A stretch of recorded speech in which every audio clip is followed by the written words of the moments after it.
Hello everyone. Today we have Mr. Shwetank Tamer from OnMobiles with us. He is here to share his Communicate 19 insights. So sir, how has the event been so far? Very nice. I think it was very good to be able to speak as a keynote, and I was also part of the 5G panel. Very interesting thoughts. I hope it enlightened the students, and they can decide how to contribute in the economy and the industry further. So sir, I have a few questions for you from the keynote speech that you gave. It was a great speech.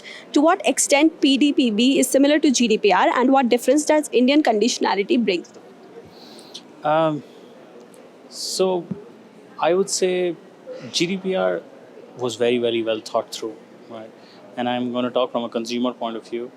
Uh, you finally saw for the first time there were actually some kind of regulation for your data, right?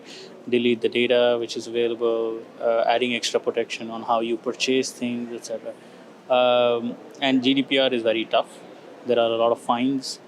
But I was reading something last week which said about 87% of government websites still are not GDPR compliant, and about 47 of corporate websites are still not GDPR compliant. So GDPR still has a long way to go, but I think it was a very, very good thing to start with.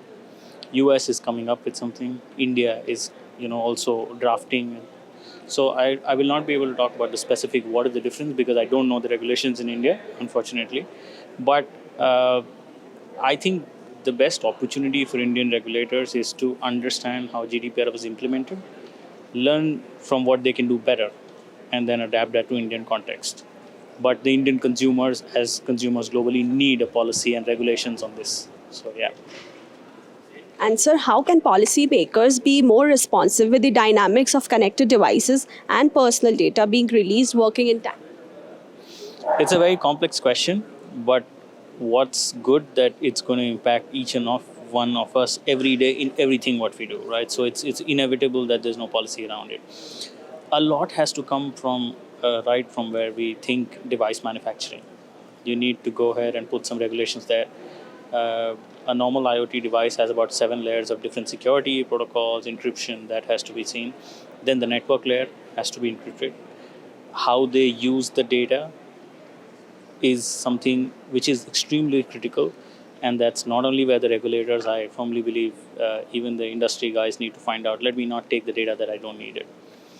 And in fact, one of the slides I discussed talked about this is while you give regulators different pillars of how this has to be done, there should be a mechanism to go and check on how this is being implemented.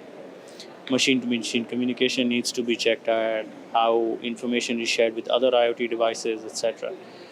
The problem is big guys can be fined 5 billion and they can get out of it very easily. Okay?